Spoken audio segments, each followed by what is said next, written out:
ଏବେ ତ ପଞ୍ଚାୟତର କାମ ସରିଗଲା ଯାହା ଯେମିତି ଥିଲା। ଆଉ ଚାଲନ୍ତୁ ଯିବା। ମୁଁ ଏବେ ଯିବି ଟିକେ ଗ୍ରୁପ୍ରେ ଟିକେ ସାଇନ୍ ମାରିବାର ଅଛି। ସାଇନ୍ ମାରି ଘରକୁ ଯିବା। ଚାଲନ୍ତୁ। କିନ୍ତୁ ଏଇ ପଞ୍ଚାୟତରେ କେମିତି ପାଣି ଜମିକି ରହୁଛି। ଆଉ ଦେଖନ୍ତୁ ଏହା ହେଉଛି ଗେଟ୍।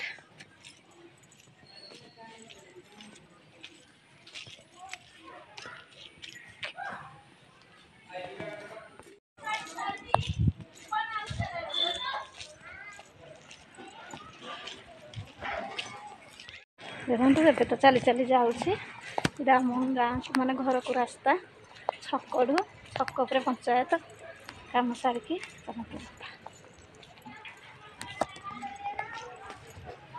ଦେଖନ୍ତୁ ସାଙ୍ଗମାନେ କାମ ତ ସରିଗଲା। ଏବେ ଆସିଲିନି ପାଖାପାଖି ଘର ରାସ୍ତାରେ ଅଛି।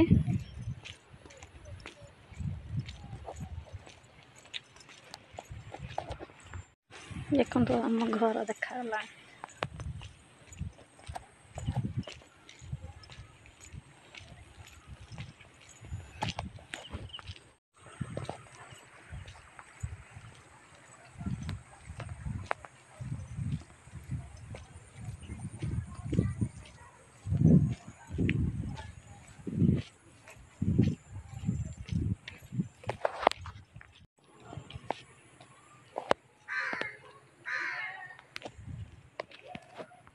ସାଙ୍ଗମାନେ ଏବେ ତ ଘରେ ଆସି ପହଞ୍ଚିଲି ରୁମ୍ରେ। ଆଉ ଚାଲନ୍ତୁ ଟିକେ ଫ୍ରେଶ୍ ହେଇଯିବା, କାରଣ ମୁଁ ଯୁଆଡ଼େ ଗଲେ ଟିକେ ଫ୍ରେଶ୍ ହେଇଗଲେ ମୋତେ ଭଲ ଲାଗେ। ଆଉ ଚାଲନ୍ତୁ ଟିକେ ଫ୍ରେଶ୍ ହେଇଯିବା, ତାପରେ ଆପଣମାନଙ୍କ ସହିତ କଥା ହେଉଛି। ଆମର ଯୁଆଡ଼େ ଯାଇଥିଲି ଟିକେ କାମ ହେଲା, ଆଉ ଗୋଟେ କାମ ବାକି ରହିଗଲା।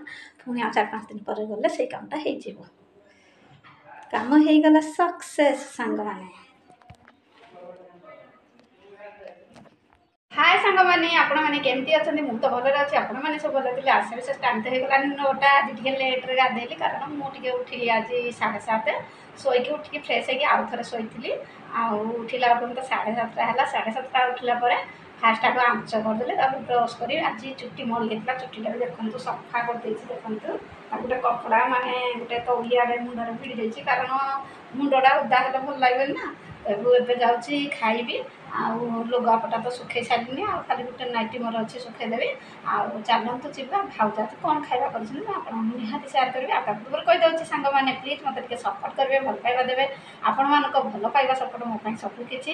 ଆପଣମାନେ ନଥିଲେ ମୁଁ ବି କିଛି ନୁହେଁ। ଆପଣମାନେ ଯାହା ବି ମାନେ ଆପଣମାନଙ୍କର ଆଶୀର୍ବାଦ ମୋ ପାଇଁ ସବୁକିଛି। ଭଗବାନଙ୍କର ଆଶୀର୍ବାଦ ବି ଅଛି, ଆପଣମାନଙ୍କର ଆଶୀର୍ବାଦ ଅଛି। ମୁଁ ସେଥିପାଇଁ ଆଗକୁ ବଢ଼ିପାରିବି। ଆଉ ଡେରି ନକରି ଚାଲନ୍ତୁ ଷ୍ଟାର୍ଟ କରିବା ଭିଡ଼ିଓ। ଆଉ କ'ଣ ସବୁ ସକାଳର ଆଇଟମ୍ ଚାଲିଛି ମୁଁ ଆପଣମାନଙ୍କୁ ନିହାତି ଦେଖେଇବି। ଆଉ ସକାଳର ଭିଡ଼ିଓଟା ସେୟାର କରୁଛି। 9ଟା ବାଜିବ, ଚାଲନ୍ତୁ ଦେଖିବା। ଦେଖନ୍ତୁ ଯେଉଁଟା ଯେମିତି ମୁଁ ସଜେଇ ଫଜେଇ ରଖିଦେଇଛି ଥାକରେ। ଆଉ ଏଠି ତ ବେଡ଼୍ଟା ସଜେଇ ଦେଇଛି। ଆଉ ଦେଖନ୍ତୁ ଏଠି ମୋର ଗୋଟେ ନାଇଟିଟେ ଅଛି, ଆଉ ଟିକେ ଶୁଖେଇବା ପାଇଁ। ପୁଣି କବାଟ ଲକ୍ କରିଦେଇଛି। ଦେଖନ୍ତୁ କବାଟ ଲକ୍ ଫିଟେଇବାକୁ ପଡ଼ିଲା। ଚାଲନ୍ତୁ ଯିବା ଏଇ ନାଇଟିଟାକୁ ଟିକେ ଶୁଖେଇକି ଆଣିବା। ଦେଖନ୍ତୁ ନାଇଟି ଆମର ପାଣି, ଘର ଅନ୍ଧାର ହେଇଯାଇଛି ସାଙ୍ଗମାନେ।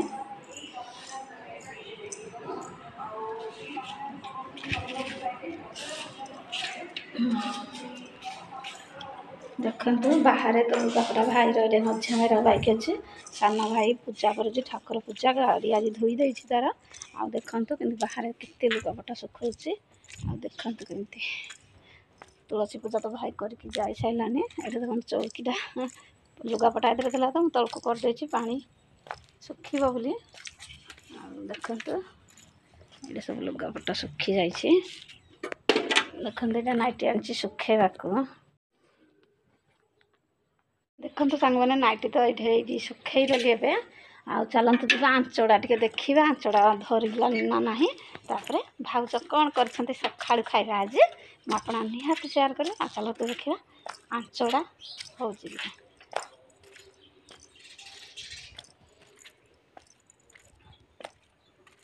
ଆପଣ ନିହାତି ଏଇଠି ମୁଁ ସେୟାର କଲି ଆଞ୍ଚ ଧରିଲାଣି ଦେଖାଉଛି। ଆଜି 2-3 ଦିନ ବର୍ଷା ପରେ ଖରା ହେଇଯାଇଛି। ଆଉ ଖରାରେ ଲୁଗାପଟା ସବୁ ଶୁଖିଯିବ ବୋଲି ଭାବୁଛି। ଆଉ ଦେଖନ୍ତୁ ଏଇଟା ତ ଆମର ଦୋଳି ଝୁଲା ହେଇଛି। ଆଉ ଦେଖନ୍ତୁ ଆମ କୋଇଲା ଆଞ୍ଚ ଧରିଲାଣି। ଆପଣମାନଙ୍କୁ ନିହାତି ମୁଁ ସେୟାର କରେ ସବୁ କଥା। ଦେଖନ୍ତୁ ଆଞ୍ଚ ଜଳିଲାଣି ଭିତରୁ କାଠ ଦେଇ ଦେଇଛି। ଦେଖନ୍ତୁ ଏଆଡ଼େ ଯେମିତି ସବୁ ଜରି ଫରି କୋଇଲା ଥୁଆ ହେଇଛି। ଏ ଘରେ ସବୁ ଯାହା ଯେମିତି କୋଇଲା ବସ୍ତା ରଖା ହେଇଛି। ଦେଖନ୍ତୁ ଆଞ୍ଚ ଧରିଲାଣି। ଦେଖନ୍ତୁ ସାଙ୍ଗମାନେ, ଗୋଟେ କାଠରା ବାହାର କରିଦେବି। ଏଇ କାଠ 2 ଖଣ୍ଡ ଥିଲା କାଲି ପାଇଁ, ଆଜି ଅଛି ବୋଲି ସବୁ ଜାଳିଦେବା, କାଲିକି ପୁଣି କୁଆଡ଼େ ମାଗିବା। ତେଣୁ ମୋର ସବୁ ଜିନିଷରେ ଟିକେ ଆଡ଼ଜଷ୍ଟମେଣ୍ଟ। ମୁଁ ସବୁ ଜିନିଷ ନେଇ ଆଣି ଥୋଇ ଜାଣିବାକୁ ଭଲ ପାଏ। ଟିକେ ଯୋଡ଼େ ଯେମିତି ରଖାଥୁଆ କରିବାକୁ ଠିକଣା ସାଇଜରେ। ଆଉ ଦେଖନ୍ତୁ, ଚାଲନ୍ତୁ ଆଉ ଯିବା। ଆଞ୍ଚ ତ ହେଇଯିବ।